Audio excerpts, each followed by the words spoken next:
Senator Capito. Great, thank you. I want to talk about the field office in West Virginia unexpectedly determined that a formal consultation was necessary for the Roaring Run Bridge project, which is the part of the Quarter H project.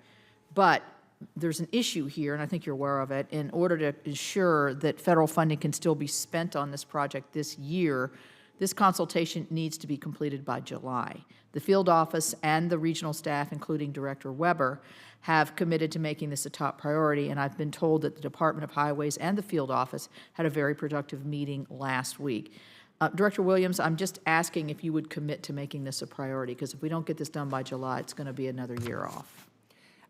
Ranking Member Capito, absolutely. I will make it a priority, and I understand that our West Virginia field office just received the biological assessment from the West Virginia Department of Transportation for Roaring Run, and that they indeed are in line to turn it around by the end of July. But I would love to add just a deep appreciation for your engagement on this issue and your staff, and meeting with Wendy Weber and all of us to really find a path forward where the Fish and Wildlife Service is not the bottleneck to these projects. We want to help them go forward. Great, thank you. Thank you. So it's been 2 years since we met with DEP and DOH and some other people. And then I want to give you a chance to respond to my opening statement where I said that Coal Association is intending to sue because the field office they believe, in violation of the 2020 biological opinion. We are restarting consultation on 880 mining permits with seemingly no plan to handle the workload. DEP is experiencing months of back and forth on the protection enhancement plans that ultimately require no substantive changes. And DOH has just decided to go to formal consultations because the back and forth is taking too long.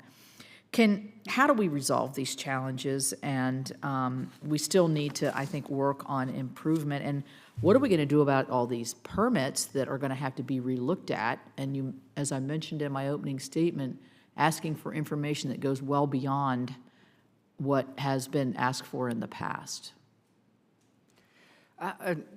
Ranking Member Capito, I wish I had an easy one-sentence answer to that, but I can speak to how we're trying to address this challenge and get beyond it. So first off, as we recognize, we've had a 23% reduction in staff regarding consultations. We've had thank you to the investment in infrastructure, we have more and more projects coming our way than we've ever had before, let alone the OSMRE, these restarting these 880 permits. So we have had a decrease in staff, an increase in consultations. So we've thought about it in a number of ways where, first off, we have developed this innovative online system to kick out those projects that don't even need further discussion or consultation.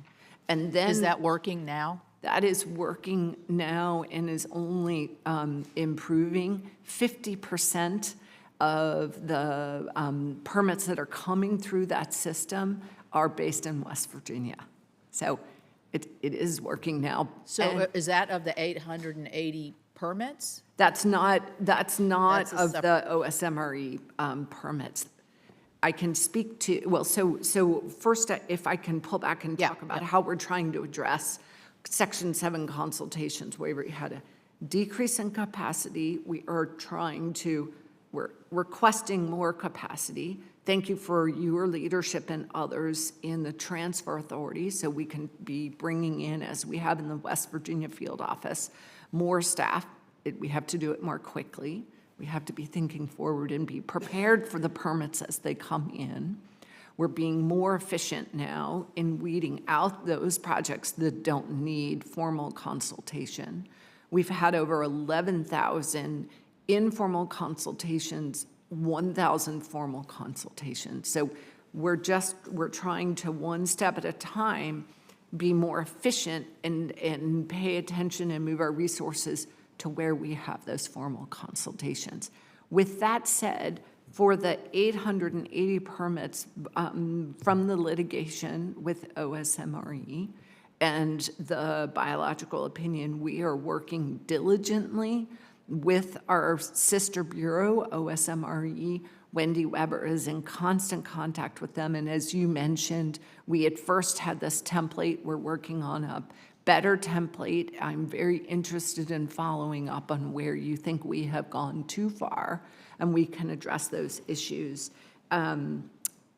So I hope I'm answering your question in the Well, big picture. you're answering the question, but you know, as I stated in my opening statement, DOH, the Gas and Oil Association in West Virginia, DEP, recognizing that there's a capacity issue here, has funded into that office positions that haven't been filled.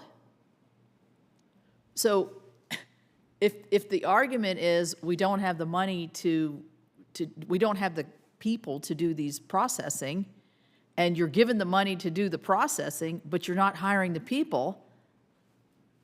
I can understand that frustration, Senator Capito, but it doesn't all have, you know, had we been able to look ahead for the increase in projects coming through with bipartisan infrastructure, had we had the money and the capacity, we could have built up ahead of time. Did you get any extra money? Instead, we're on our back foot, and yes, we are in the process of hiring those people, and we're very grateful for the opportunity to. Did you get, in any of the FRA, the IRA, or the IIJA, did Fish and Wildlife get any additional monies in any of those? Not to cover this. Well, no, wait, that's not my question. Did Fish and Wildlife get any additional dollars in these three bills? Absolutely. As a whole? Absolutely, we Yes. got that money, but we did not get that money to put toward the capacity and the consultation positions. That's a very good question because it gets to the very heart of the challenge. Is that the money that we got, which is terrific, we were not always able to put it into the permanent staff to get these projects going. Was some of that money for Section 7 consultation? Am I saying that right? Is it Section 7? It's got a 7 in it. Capito, I don't believe that any of that money was specifically to Section 7, but I'd like to get back to you on that. Okay. Because this has been the challenge we share in the past 3 years. Okay, thank you. Senator Capito. Well, thank you, and that was a good one. I forgot to mention at the outset, because I thought the chairman would be interested in this. Very sad news this morning, but a West Virginia legend, Jerry West, died last night. He was a Really? basketball, Oh. very well known, so we're thinking about his family. Trying to remember what his number was. Do you recall? 44. 44. I was thinking Yeah. 42. Oh, Yeah, no, What a Yeah. what an He's a true mountain. icon. That's great. That's too bad. Anyway. None of us can live forever, but he made He was every good. day count. Yeah, I want to go back to the process on timelines. We've all been questioning, we're blowing through timelines here. But what's happening between our field office and some of our state agencies, particularly highways, is that we're hitting pauses. The field office is pausing formal consultations. And I'm concerned that these pauses, if you pause something and then later on restart, you can still be within the timeline, but you still have this large pause. So who decides when to pause the clock? Who decides when the clock restarts? And how does the field office hold itself accountable to meeting the timeline for formal consultation? What constitutes a pause, and why pause? And who restarts? Senator Capito, I would like to further look into the pauses that have happened in the West Virginia field office. And I don't know, I know that there are times where we are all challenged to get the information we need. And I know you mentioned that there are times where you feel that we're asking for more information than we need. So I'd like to sort through that. Okay. I can't answer We'll the follow up question on on the that. fly. Thank you. And you mentioned the template that Yes. you've put together as a tool for consistency, and that you're tweaking that. We would like to, and we mentioned that we've received complaints or concerns that a lot of the information is information that's extra information that's not really relevant to what we're doing, what they're trying to achieve here. So could we work with you on the template? Could we look at the template? I don't think our office has seen it, but I don't think we've asked to see it either. So I'm making that request today. Yes, Senator that we can- Capito. I know we're still working with the Bureau on that, and we'd be happy to work with you on this, too. Thank you, thank you. Then, you know, it was interesting to hear Senator Lummis talk about lawsuits, and obviously we have those issues in West Virginia, probably in every single state. So do you collect data on the number of lawsuits like affecting projects in West Virginia as compared to, say, our sister states of Virginia and Kentucky that would see is it? Well, we've had instances, and I've had personally instances where a project in coordination maybe with the Corps of Engineers or somebody else, well, the Ohio Fish and Wildlife, this is passing through quickly, same kind of information. It's held up in West Virginia. I'm looking for more consistency state to state. I think this is an issue. And I'd be interested to know if you see on this how it's affecting lawsuits and the success of lawsuits in different states without being, with the consistency in question. Have you looked at that? Senator Capito, that's an excellent question. I have not looked out or parsed out litigation and litigation success in our various field offices. But what I have done and am interested in is finding more consistency across the country and how we implement the Endangered Species Act. It is one of the reasons behind our Section 10 regulation, where we have more consistency, and it's meant to be easier to encourage habitat conservation plans and or voluntary conservation agreements. So I'm very interested in following through on this, and have been, as we are in lean times at the Fish and Wildlife Service, and we're having to think through how to get through these two difficult budget years, 24 and 25, hence our budget request. We are looking at having something like strike teams, or pulling together teams that with expertise on these matters to make sure we're covering what needs to be covered in places where the most work is coming up, but also where we have our best and most creative thinkers on these issues. Well, I know, for instance, in some of the backlog that existed when we first started our conversation, Yes. that you sent some of your experts from different countries, different states, like, you know, Kentucky or others, to try to aid the West Virginia office as they were trying to clear through a backlog. So I mentioned, and this will be my last question, I mentioned in my opening statement specifically things that had changed, and I think Senator Ricketts alluded to the one, you're no longer considering economic impacts when making species listing decisions. Is that a blanket statement there? Is that a correct statement, in your opinion? That you no longer are considering economic impacts because of some of the rules that you put forward in making species listing decisions? Senator, what I mean to say is that the Endangered Species Act itself has language in it. I don't have it in front of me. It's funny, I normally bring it to hearings with me. I have a little packet with the Endangered Species Act.